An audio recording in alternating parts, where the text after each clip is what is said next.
皆様こんにちは。ヘアメイクアップアーティストの小田切ヒロでございます。本日は大物ゲスト足立由美さんに来ていただきました。こんにちは。よろしくお願いします。もう私のチャンネルにもこんな大物ゲストがね来ていただいたということで、皆様もびっくらこいてらっしゃるんじゃないの。私も今ねどっ緊張してるんですけれども、まあ足立さんといえばもう私のねもう生まれた時から一緒に共に生きてるような感覚。ね、同い年ですもんね。そうなんですよ。そんな足立さんがね来てくださったということで、実は今日ですねメイクをさせていただくということなんですよ。というのは私たちやっぱり同世代ということで、例えばほらお肌の劣化だったりとか、エイジングサインっていうのがちょっと似てる感じじゃないですか。そうだからその感じをね私たち共感してるから、本当にそうこの共感してるのを今のトレンド、やっぱり大人世代にだからこそのトレンド感だったりとかエイジングケアのそのフォローの仕方っていうのをメイクアップで今日ねご紹介させていただこうかなと思います。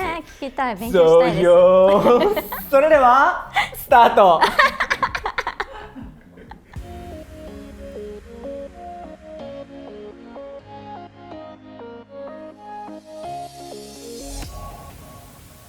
じゃあ早速始めていくわよ。今日はですね足立さんにスキンケアとファンデーション少量だけ使用して登場していただいております、もうファンデーションはやっぱりいっぱいつけてしまうと、老けた印象に見えちゃうじゃない。そうなの。でもカバーしたいじゃないですか、難しいところですよね。だからやっぱりねこの大人世代だからこそというところで、優秀なファンデーションももちろんなんですけれども、基本的にスキンケアで立て直していくっていうところが重要だと思うんですよ。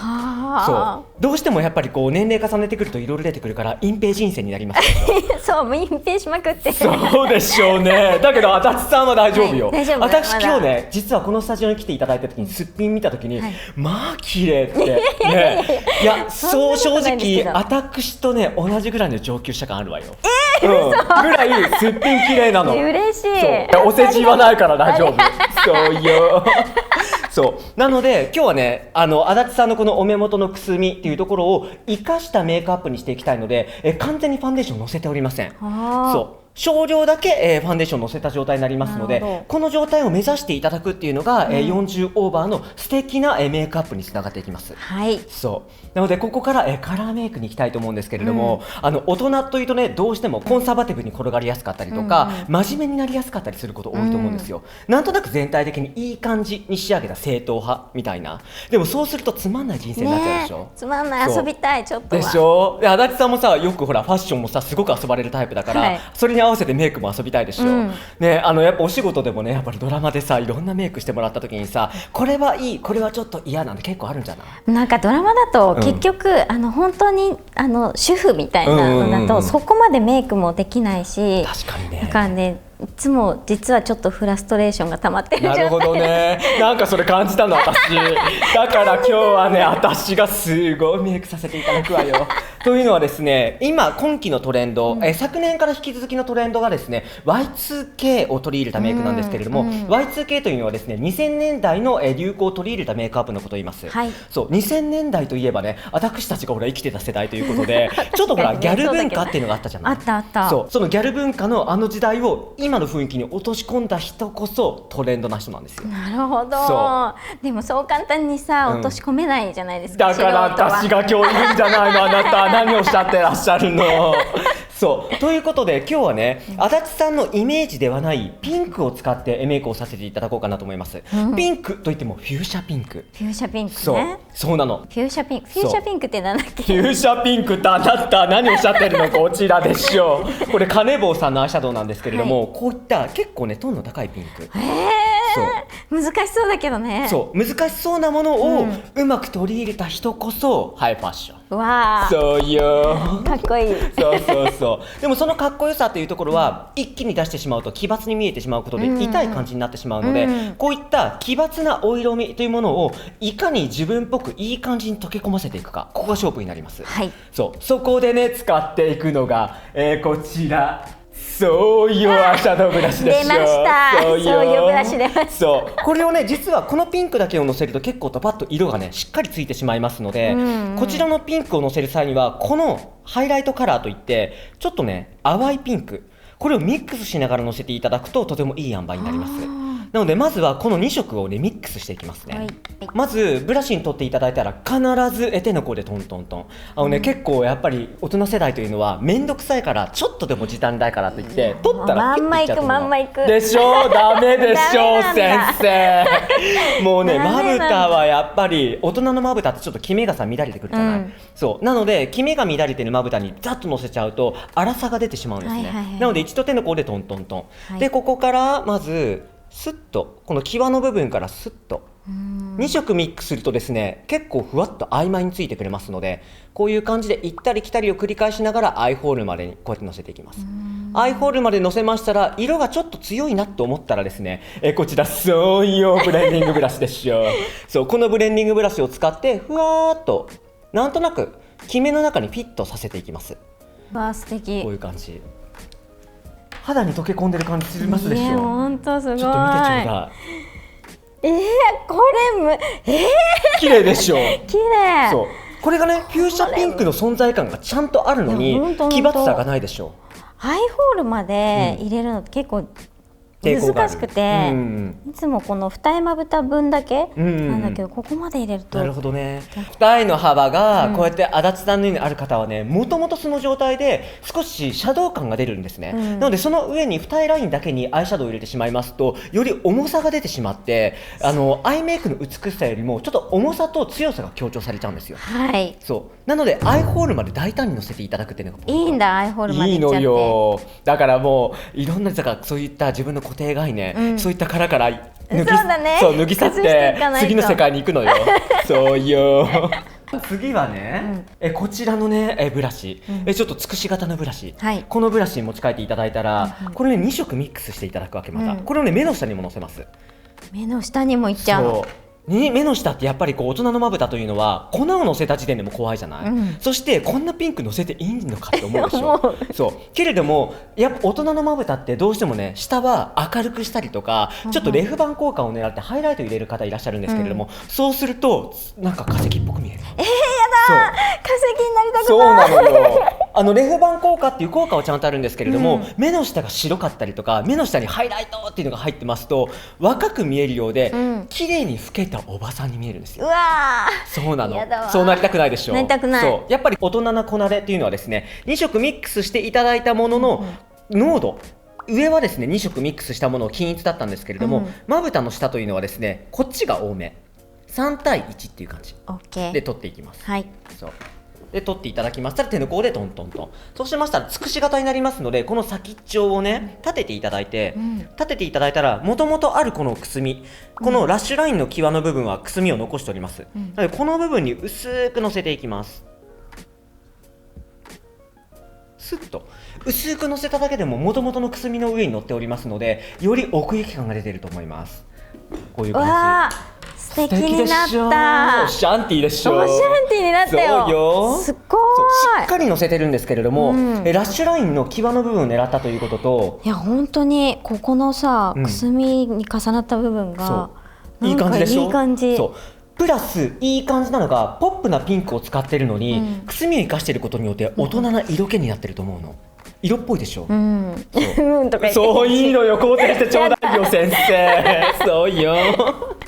いや肯定していくのがとても大切。ワンプロセスごとに感動、ワンプロセスごとに肯定をしていく、なんとなくやってなんとなく仕上がったというのはなんとなくボケた雰囲気に見えるんですね。なのでワンプロセスごとに納得しながらワンプロセスごとに感動していくっていうのがとても大切。素敵。メイクの楽しさってそれですね。そうなのよ。でもそれって人生につながるのが年齢重ねてくるとさ、感動が少なくなってくるでしょ。少なくなってくる。そうほら一緒だな。前にもこのようなことあったなみたいなことがね続くからね。なので常にフレッシュな気持ちっていうのが若々しさの秘訣であったりとか、やっぱりフレッシュな印象だったりとか、逆に今っぽい雰囲気にも見えるんですよ。そうなのでやっぱり足立さんはねもうやっぱりこう人から憧れられる存在ですので、やっぱり輝いてないといけないわけ、そのためには自分に自信を持ってほしいの。頑張ります。そうよ私のように頑張ってちょうだい。そうよということでアイメイクはなんとなくこれでいいと思いきや、やっぱりメリハリ感っていうのが必要になってくるんですね。なのでメリハリ感を作るためのちょっとだけスペシャルな感じにするために、今回使っていくのがこちらNARSのこちらのパレット。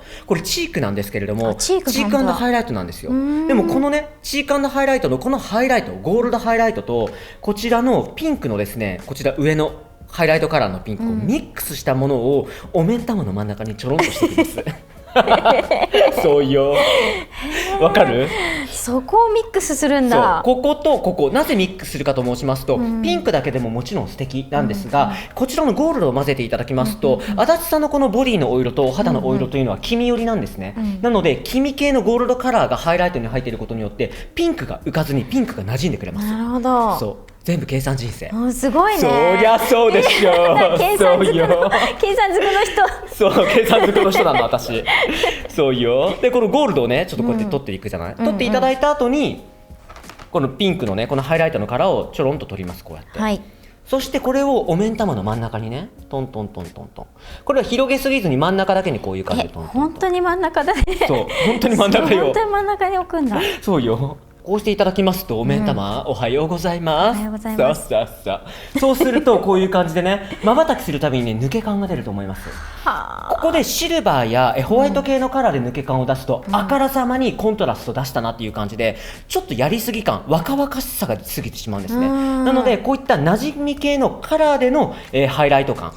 そうここでやっていただくと、こびた印象にならずにニュアンスで抜け感を出すことができますので、とってもおしゃれな雰囲気になります。理想的。理想的でしょ、そりゃそうでしょそうよじゃあ次は、今まぶたの上はちょっと抜け感出したじゃない、けれどもちょっとアンダーに、重さを持ってきたいの、というのはですね、アンダーというのはなぜかというと、ここのね中顔面といって、口からこの目の下の間が年齢とともにやっぱり伸びてくるんですよ。いや絶対伸びてるもんな。足立さんね可愛いんだけどやっぱ伸びたわよ。伸びたよね。そりゃそうでしょ。あなた家なき子の時からの顔比べてごらんなさいよ。もうシャーって伸びてますでしょ。伸びてる絶対。そうよ。でこの伸びた感じも素敵なんですけれども、生かすもよし、けれども今日は生かすというよりもその中顔面が伸びてしまったものをフォローするためにアンダーに少し重さを持ってきます、そこでやっていくのがね、こちらの濃いカラーと濃いカラー、この色をねミックスしていきます、これを先ほどのねこの先ほど入れたアイシャドウの上にさっと重ねていきます。そうするとですね、ナーズのカラーがプラスされることによってブラウン味が出るんですね、ブラウン味が出ることによって少し目がちょっと下に下がったと思います。でポイントなのはですね、正面ご覧いただいたときに目の形なんですが、目の形をアーモンドアイにしたいときは目尻3分の1にブラウンが多め、けれども中顔面をより下に持っていきたいなっていう場合はもう一度こちらのカラーを取っていただきましたら、これをですね真ん中だけに入れていきます。ここだけブラウンをちょっと重めにするんですね。そうすると今なんとなく右と左比べていただきますと、右側がちょっと下目に落ちてると思います、落ちてるよ。そうなのよ、すごいでしょそうよちょっと見てちょうだい。でもすごい自然じゃない？自然。本当だ。いいでしょ。いい。そうこの黒目ん玉の、黒のお面玉の上黒のお面玉の上もすごいいいし、いいでしょ。いいし、確かにここ縮まった気がする。そうなの。ここがねちょっとこれは2ミリ出すだけでここの部分がキュッてなるんですね。余計さなんかこうたるんで見えちゃうんじゃないかなって思いがちだけど、アンダーを全部落とすとたるんだように見えてしまったりとか、具合悪そうに見えるんですけれども、目尻だけ一回外側に重さを持っていって、次は真ん中だけ下に落とすっていうようなそのプロセスを合わせていただくテクニック、そうすると無理なく下にアンダーにちょっと重さを持っていくことができますので、若い方はね一気に下にアンダーに行っていいんですよ。けれども年齢を重ねた大人の方というのはですね、一気に行くと一気に老けた印象に見えちゃうわけ。見えるでしょ。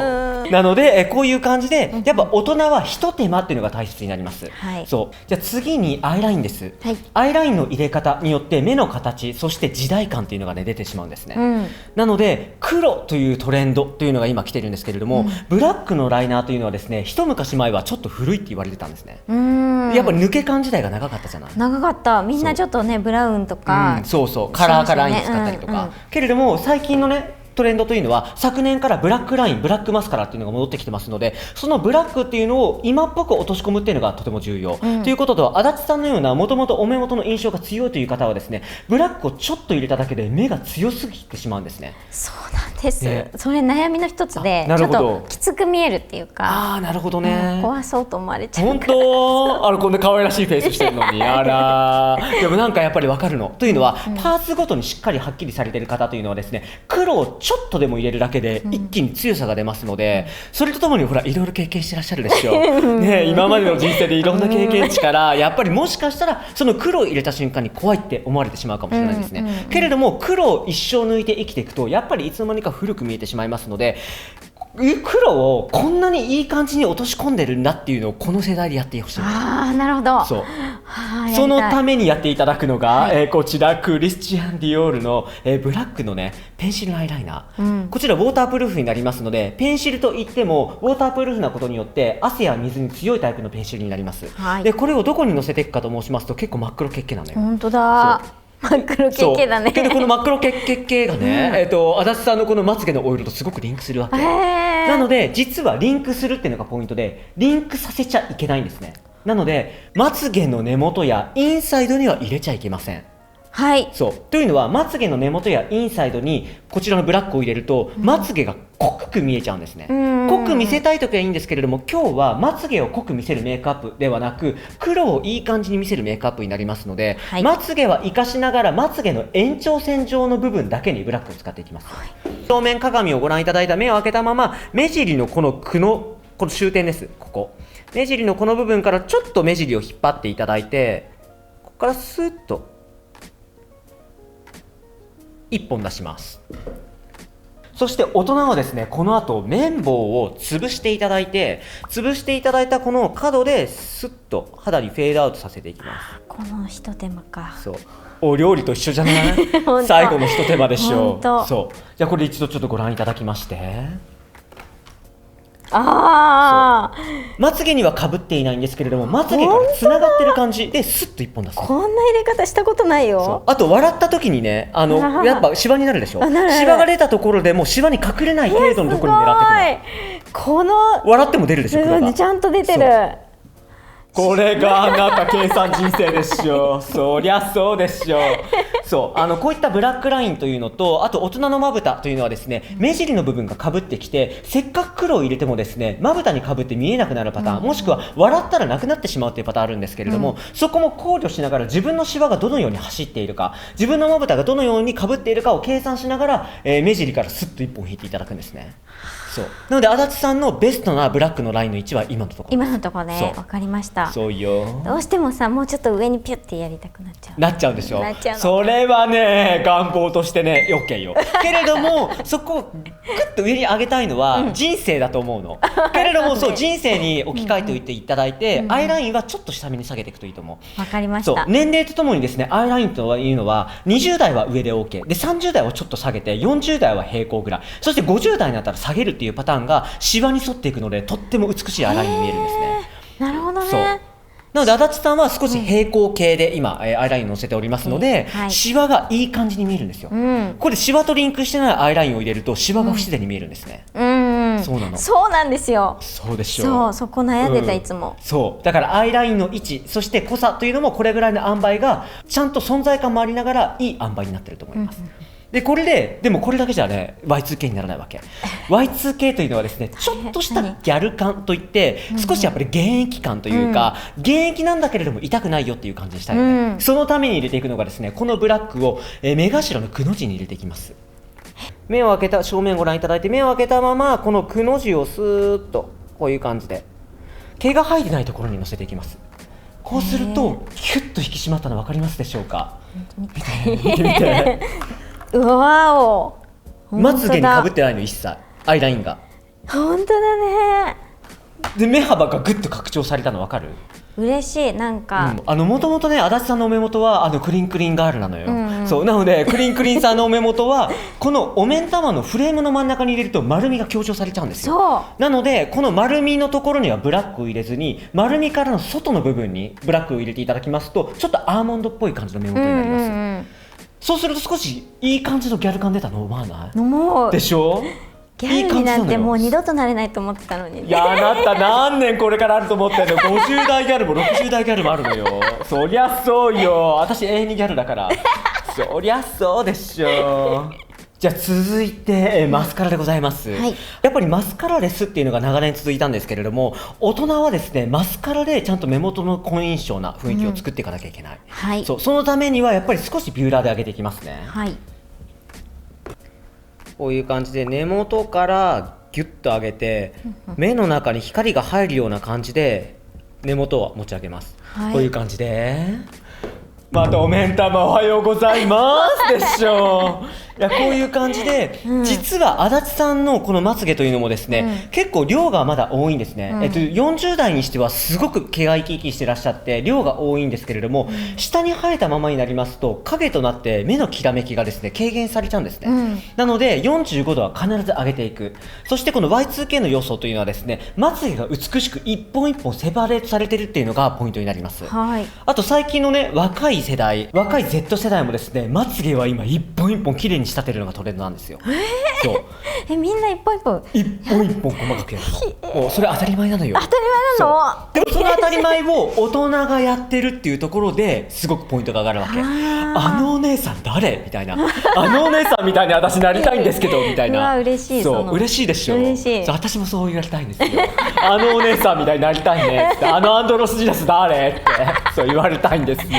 そのためにはまつげを一本一本仕立てていく、これがポイント、でビューラーでちゃんと斜め45度に上げていただきましたら、ここで使っていくのがこちらアディクションの、マスカラでございます、はい、このマスカラとにかく優秀なのが、毛が痩せ細って私のまつげどこ行っちゃってしまったんだみたいな人も OK けれども、足立さんのように毛がちゃんと生えてらっしゃる方でも自然にセパレートしてくれるというマスカラになります。これをね直接行こうと思いきや、実は足立さんはねもともとまつげがちゃんとありますので、直接行ってしまいますとちゃんとしたギャル感になってしまうんですね。そうではなくギャルのニュアンスが欲しいですので、マスカラにこのまま直接じゃなくスクリューブラシを使っていきます、そこで使っていくのはこちら、そうよスクリューブラシそういうスクリューブラシ出たでしょ。出ました。これをねこうやってちょこっとつけるんですよ。こうやって、ちょこっとつけるとこっちにほらマスカラ液がつくでしょ、これぐらいでつけていただいた方が足立さんのまつげにはすごく相性がいいです、はい、でこれを根元からすっと溶かし上げる感じで、溶かし上げるだけで OK で、ちょっとずつこうやってつけていく。でつけていただきましたら、このスクリューブラシだけで整えていただくのもいいんですけれども、正面ご覧いただきて、ここからすかさずね、ちょっと手間なんですがピンセットでね、そう一本一本セパレートしていただくことで、とてもね洗練された印象にも見えますし、ギャル感なのにとても上質感が出てると思います。もうねこの Y2K 感というのがこんなに素敵に大人の目元にフィットするのかっていう今奇跡が起きてると思います。見てちょうだいこの奇跡。いやすごー、近くで見ててもすごくいいでしょ。すごい芸術ですねこれは。本当でもねこれ自分のお目ん玉だからそりゃそうでしょ先生いやそう近くで見てても美しいけれども、引きで見た時に存在感とちょっとした Y2K 感が出てくるんですね、そうなのよ。なんかまつげとか、こうちょっと30代の頃とは違うじゃね、やっぱなんか確かにどうやってやったらいいんだろうの迷子になりつつあったんだけど、なるほどね、ちょっと正解見つけましたね。そこのねやっぱ固定概念が、こういったマスカラというのはですね、直接つけるのが当たり前って思っちゃいけないの。直接つけるんじゃなく、やっぱスクリューブラシでちょっと細かくやってみる、もしくはつけっぱなしではなくこういったピンセットでちょっと調整してみるみたいな、また一手間ね。そうなのよ。やだ。そうよ、一手間やってちょうだいな。やらなくちゃいけない。そうよ。でも一手間を加えることによってこういった洗練された印象になってくるんですね。本当に全然違う印象が。違うでしょう、じゃあ下まつげにもこういう感じでつけていきます。アンダーに、重さを持ってきましたので、この黒目の中心だけちょっと重めにねこうやってつけていくのがポイントで、重めに真ん中つけていただいたら外に行くにつれてちょっとしたグラデーションですね。薄くこうやってつけていきます。こうすると正面ご覧いただくとしっかりとこのお目ん玉の真ん中のアンダーが下に落ちてると思います。お目ん玉アンダーアイ見て、お目ん玉アンダーアイになってるね。真ん中だけちょっとほら重さがあるでしょ、まつげにも。でここがまた縮まるんだ。そうわー、あからさまじゃなく自然にやるのがポイントです。こんなに自然になる。それがこのあなたそうよスクリューブラシを使ったでしょ。あとこのマスカラアディクションとこの相性とってもよろしいからね。そりゃそうよ。じゃあこれでねお目ん玉完成いたしました。お目ん玉完成。そうよでここから次アイブロウ。眉毛は大人はおざなりにしちゃいけないの。そうなんだ。抜け感といってね、眉毛を抜くとボケるんです、顔が。抜きがち。抜きがち、はい、でも足立さんはね、もともと綺麗な眉毛をしてらっしゃるからいいんですけれども、これすらも美しく仕立てていただくと上質感が出ます。はい、そこでやっていくのが、こちらエトボスのアイブロウカラーペンシルになります。これパウダーとね、このスクリューブラシとね、ペンシルが一体型になってる。すごいでしょ。そうよっていう感じで、そうこのパウダーとね、大体大人世代のアイブロウの作り方というのはパウダーでねファーって作ってる方いると思うんですけども、そうするとちょっと抜け感ではなく眉毛の存在をちゃんと出しながら、なんか赤がついたよねみたいになっちゃうの。そうではなくペンシルだけで一本一本描くように作っていきます。一本ずつね、こういう感じで描いていきます。足立さんの場合はこの眉毛のない眉尻の部分、この部分からスーッと一本ずつこうやって描いていきます。眉頭の部分をね立てながらね描いていきます。ここでね抜け感を出します。大人のアイブロウはね、眉尻のとこなかったらちゃんと一本一本埋めながら描いていっていただいて、眉頭の部分は抜け感を作るために隙間を作りながら一本一本こうやって立てていきます。こういう感じで立てながら入れると素敵でしょう。またこれオシャンティーな眉毛の出来上がりでございます。見てちょうだい。うわー、オシャンティー。オシャンティーでしょ。オシャンティー。そうなのよ。なんか眉毛がすごい強くなりすぎるの、あんまり嫌だなと思ってたけど、めっちゃ好きです、この眉毛。いや嬉しいわ。レジェンドに言われましたでしょ、私。素晴らしい。いい眉。いや嬉しいわ。こういう感じで、もう紹介する前につけちゃったでしょ、すかさず。これデジャビュのね、眉マスカラでしょ。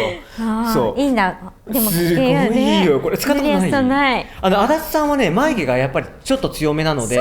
そう黒の存在を少し消していただいた方が、先ほど使ったこのエトボスのねアイブロウペンシルのこのカラーのお色がね際立ってきます。はい。そ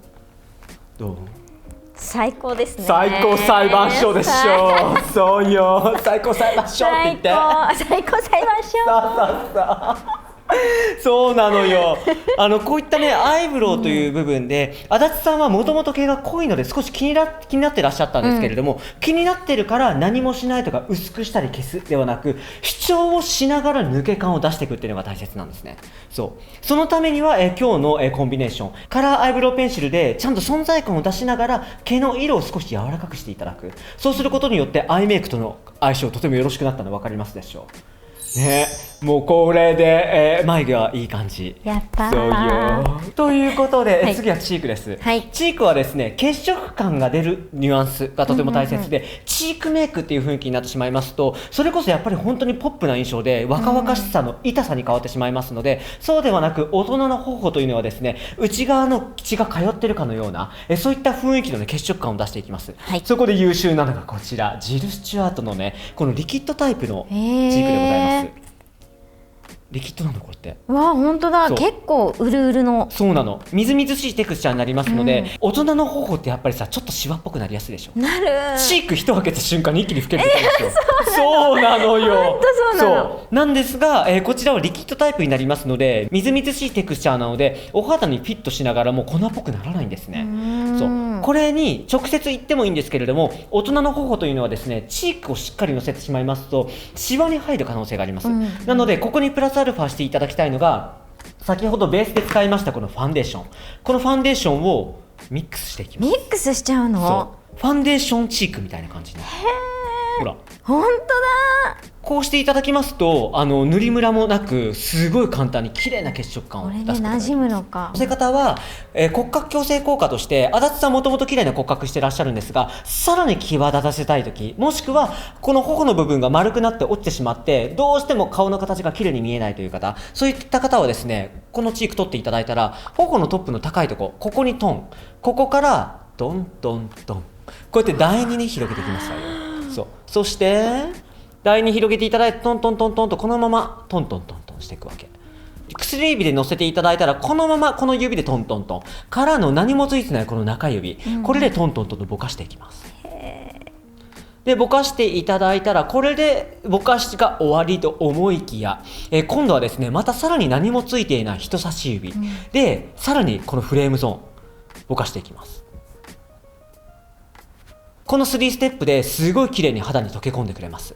こういう感じ。すごい。わかる？骨格がキュッと引き締まりながらも、ね血色感、内側のねこの血が通っているこのホルモンバランスが満たされた雰囲気、そう人生満たされてる雰囲気見えるでしょ見える。見えるでしょ、そうなのよ。幸せな感じする。そうなの。幸せがもちろんねベースなんですけれども、幸せじゃない時ってたまにあるでしょ。幸せを感じれない時、でもそんな時にね幸せになるためのステップっていうのは自分自身作んなきゃいけないの。そのためにはこのチークのテクニック、どんなにどん底に落ちていても、どんなショックなことが起きても、このチークの入れ方やっていただきますとハッピーに見えて満たされるように見える。その姿を鏡で見た時に、あ、実は私どん底じゃないかもっていうふうに勘違いさせることができるわけ。けれども足立さんも今ハッピーだからこそ、このチークが馴染んでるっていうのもあるわけ。そうなのよ、魔法でしょ。素敵、本当。そうなの。魔法みたい、魔法使えたんだ。これは年齢そして顔型関係なくできるテクニックになりますので、これ一生ものね保存版よ。これね、まず芸術品のような美しい骨格が引き出されるんですね。本当にすごいでしょ。すごい、全然変わった。そうなの。ニュアンスなんですけれども、このニュアンスが入るか入らないかによっても顔の形、そして血色感というのが変わってきますので、こうすることによってお目元のこの血色感のあるフューシャピンクとの相性もとてもよろしいので、トータルコーディネートになってますでしょう。そうとても洗練された骨格プラスアルファなんですけれども、これね顎の先っちょにも乗せていただきたいんですよ。顎の先っちょからお鼻の先っちょ、そうこれをね点在させるっていうのがポイントで、指のねこの薬指の腹につきましたこのチークあるでしょ、この残りをね残りがをこうやってさーっと、いやー、さーっと、そんなところまで。こういう感じ。こうしていただくと今ニュアンスでなんとなく前眼がちょっとピンクっぽい、ふわっとした感じになります。チークだけにピンクがありますと、目だけにピンクがありますと、パーツごとの色の主張だとコンサバティブに転がりやすくなりますので、ピンクのニュアンスを全体的に伸ばしていただきますと、なんとなく統一感の生まれるワントーンメイクのトレンド感になってきます。そうなの。すごいでしょ。すごい。でこれさらにポイントなのがね、鎖骨にも乗せるわけ。鎖骨もだってあなた人間でしょ。そう、人間はねここの部分に血が通ってなきゃいけないの。大体の方ってここにふわーっとさ、もうさーっと綺麗だったら OK と思う方いらっしゃるでしょ。それは陶器のようなデジタルのような美しさになるんですけれども、肉眼で見た時人間のね人間味といって、やっぱりこう血が通ったようなホルモン満たされて幸せですっていう雰囲気な方は、鎖骨の部分をニュアンスでちょっとねピンクっぽいんですよ。こういう感じ。こうするとね、ほらトータルコーディネートになるでしょ。そうなんですよ。ここまで考えるんだね。そうなのよ。もう全部計算人生。そうなのよ。もう40にもなればさ計算するでしょ、生き方。そうなのよ。自由には生きれないのよ。多少計算しないとね。そうなの。でもそういった経験値から、こういったスキルが身につきますので、皆様の生きてきたこの年輪っていうのをお顔にね、宿していただくことによって、こんな素敵に生きてきた人なんだなっていう風にこう醸し出すことができるわけ。そう。人というのは顔で判断してしまうことが結構多いと思うんですけれども、そのお顔を仕立てるのは自分のスキル次第なんですね。そのためにはこのコーディネートをしていただくことによって、とても洗練されたね美しい雰囲気なんだけれども、今っぽいこのトレンド感っていうのも取り入れながらも、なんかこういい感じに生きてきたんだなっていう雰囲気になるわけ。いや、それは素晴らしいですね。そうなのよ。やっぱなんかせっかくだから、自分の人生を表現したいじゃないですか。確かにね、でもその方法がわからない。方法は知ってるじゃない。本業でしょ。そりゃそうでしょ。こうやればいいんだなってわかりました。そうよ。もうそういったね演技だったりとか、そういったお仕事の面ではね、もうパーフェクトでもうプロフェッショナルだと思うんですけれども、プライベートの部分でやっぱりこういったお顔の雰囲気っていうのはやっぱり自分のスキルで作らなければいけないので、せっかくいい感じにここまで生きてこられたんだからこそ、そのいい感じをうまく表現できるスキルっていうのを、このね今日の企画でちょっと参考にしていただけたら嬉しいです。そうよ。やっぱりツヤ欲しいでしょ。欲しい。そうもうね今お顔のねこの印象とてもみずみずしい感じなんですけれども、立体感プラスやっぱり大人ならではのみずみずしさがもうちょっと欲しいんですね。その時にとっても優秀なのがこちらオシャネル様でございます。ボーンエサンシェル。これねラベンダーカラーなの。本当だね。これは知ってるでしょ。これは知ってる。でもこんな色は私使ってない。本当？もうちょっと白っぽいな。白っぽいやつね、白っぽいものもとても優秀なんですけれども、このねラベンダーカラーが入っていることによってツヤプラスちょっと透明度が上がるんですよ。そうでもこれはですねツヤのハイライトになりますので、そんなに色は出ないんですけど、わかる？ちょっとラベンダーっぽいよ。本当だね。今日のこちらのアイシャドウ、そしてこちらのチークとの相性がねとってもよろしいハイライターになります。あとは透明感が欲しいときはこのラベンダーカラーを選んでいただきますと、透明感プラス立体感プラス潤いを手に入れることができるの。そう全て欲しいです。全て欲しい。私も欲しいです、全部欲しい。そうよ。じゃあこれをね薬指に取ってのせていくわよ、はい、まずはこちらを鼻根にのせていきます。鼻根というのはこの一番低いところ、はい、ここにちょんちょんこういう感じ。そして次はですね、ここの頬のトップのさっき入れたチークのチークボーンの上の部分です。この部分に丸く入れていきます。丸く入れるんだ。線でも面でも入れちゃいけない、点で入れていきます。点ってなってることによってちょっとツヤのねお玉がついたみたいな感じでしょ、本当にそうなの。面でついてしまいますとこのチークの雰囲気がですねシャープに見えてしまいますので、ちょっとコントゥア感が出てしまうんですね。そうではなくこのチークを骨格を引き出したチークの入れ方に対してこれよりも過剰にしないためにこうやって点で入れていただくことによってニュアンスとしてねハイライターがいい感じに見えます。本当にこの目頭の下の部分にちょんちょんちょんちょん、この第一関節分、この第一関節分ちょんちょんちょんちょんちょん、こうしていただきますと抜け感が一気に出るんですね。いいでしょう。いい。そうなの。光というのはですね欲張ってはいけないんですね。こういう美しく仕上がるというものはですね皆さんねやっぱ欲張って過剰に入れてしまう方いらっしゃるんですけども、そうすると貪欲な雰囲気に見えてしまってなんかこう欲しがりおばさんに見えて嫌でしょう。そうなのよ。なので光り物というのはですね加減がとても重要なのが入れることによって美しくなることが条件なので、その条件をいかに抑えていくかっていうことがポイントになります。それはもう自分の生き方によりますよね。生き方がこの光の入れ方にリンクしますので、そこら辺の加減を上品にしていただきますととても洗練された雰囲気につながります。イコール品格。あとはこれをね例えばこの肩だったりとかこうやって入れるとねほらつるんとなりますでしょ。そうなの。あとは先ほど入れたこのチークの上にねちょっとスッとわかる？動くとちょっとつるっと、そうなの。ここにチーク&ハイライト、チーク&ハイライトリンクさせる。これがトータルコーディネート。そうなんですよ。そうなんですね。もうここしか見てなかったわ。そう。じゃあ次にもうこれね今日の主役といっても過言ではないリップでございます。リップ。そうリップはねここまで来たらもうなんかヌーディーでいいじゃんと思いきやもうねこの Y2K 感がここで一気にドンときます。ここで使っていくのがこちら資生堂の、リップでございます。この2407番というですね青みピンク。わー難しいやつ。この青みピンクはですね吉と転ぶか凶と転ぶかというですね結構なかなかハイファッションなリップでございます。そうこれね実際には直接つけていただきますと結構青みピンクなんですね。でこの青みピンクというのはこのお目元の相性はとってもよろしいんですけれども、これ直接言ってしまいますと白っぽく出てしまいますので、その白気感が可愛くなると思いきや大人の唇、大人の肌にはですねこの白気感をマックス出しますと古く見えます。なのでこういったリップはですね直接のせるではなくタッピングしながらのせていきます。タッピングしながら。タッピング、今ねリップクリームがついている状態なんですけれども、このリップクリームはですね一回ティッシュで拭います。ティッシュで拭った状態でこの状態からですねタッピングしながらトントントントントントントントントンで上もトンさっさトントントントントントントントンタッピングしながらこういう感じで色をつけていただいたらパーすごいでしょなんかすごいでしょ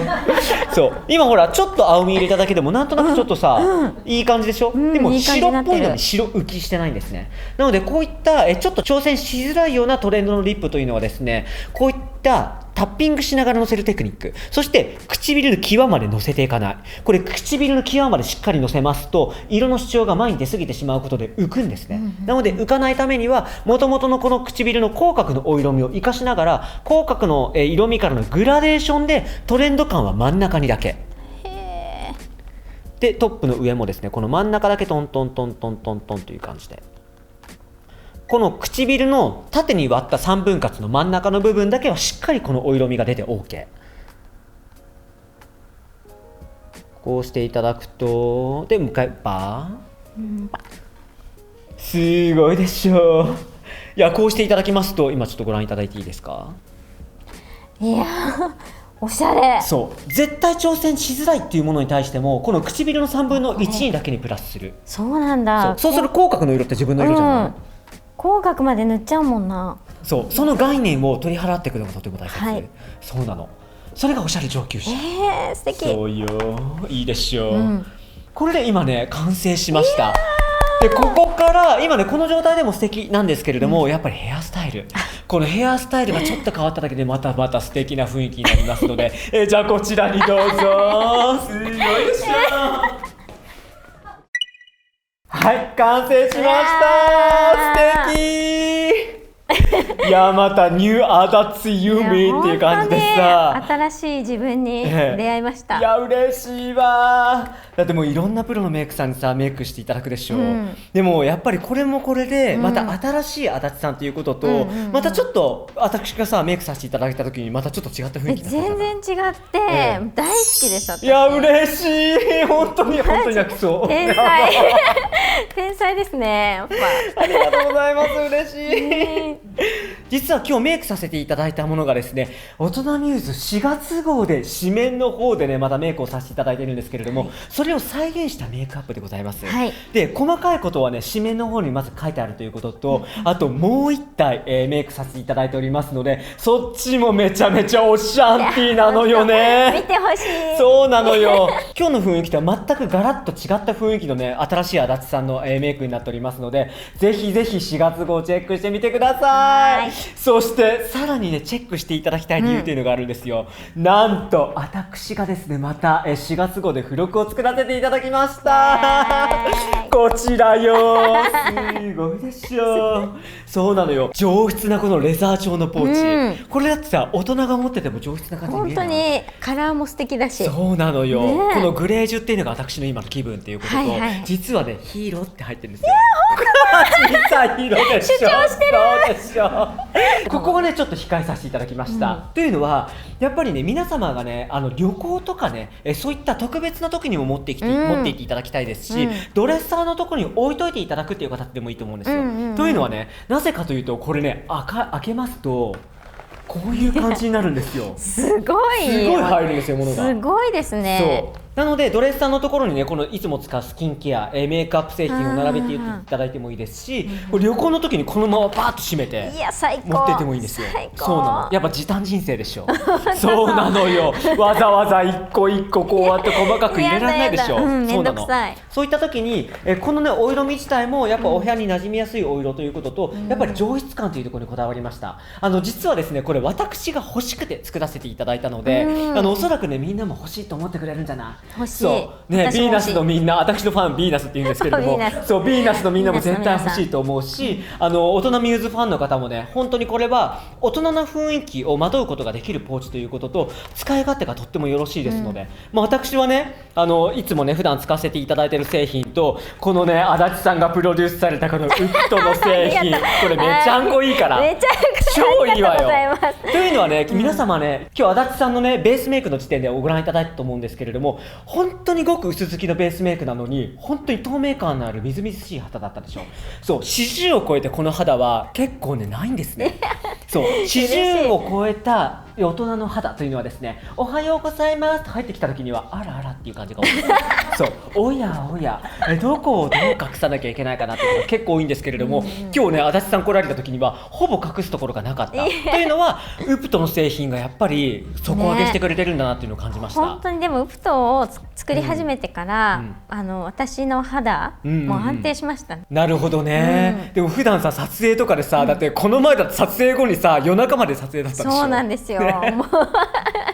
ひどいねスケジュールの時もありますからね。本当に申し訳ないんですけれども、ほんまもんの女優なんですね。私はほらいろんな女優さんをメイクさせていただきますけれども、やっぱりこう女優といってもいろんなタイプのいろんなジャンルの女優さんがいる中で、足立さんはほんまもんの女優になりますので現場で過酷な場所、過酷なシーン、過酷な時間帯、過酷なスケジュールを長年とやっぱりこなされている方、そんな方でもこんな潤ったクオリティの高い肌をキープされているっていうのはウプトン製品のおかげってことでしょう。ありがとうございます。いや本当にそう思いますよ。嬉しい。私社交辞令言わないから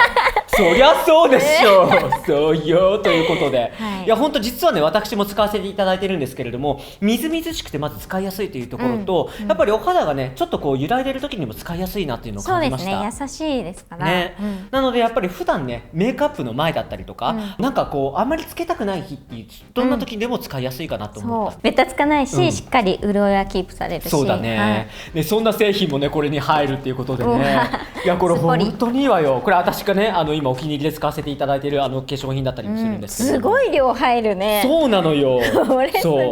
なのでこれ置きっぱなしでもいいですし、本当にね旅行行く時は閉めていただくっていうパターンでもいいかなと思います。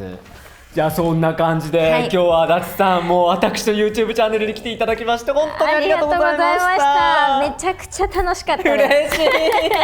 また来たい。いや本当ですか。いや本当にあなた今のみんな聞いたからねこれ嘘って言っちゃいけないわよ。じゃあもう次の企画考えちゃおうかっていうことで、よろしくお願いします。ヴィーナスのねみんなも足立さんの素の状態をね知れたこともとても嬉しかったと思いますし、大人がこういった Y2K のトレンドメイクができるんだっていうことも証明できたと思います。はいね、なのでこれからねヴィーナスたちのね参考になる代表女性としてこれからも輝いていただきたいと思います頑張りたいと思います。今日の動画がいいと思ってくださった方はこのいいね高評価ボタン、そしてチャンネル登録をしていただきまして下にコメントいっぱいいただけたら嬉しいです。それでは次回の動画でお会いしましょう。またねー。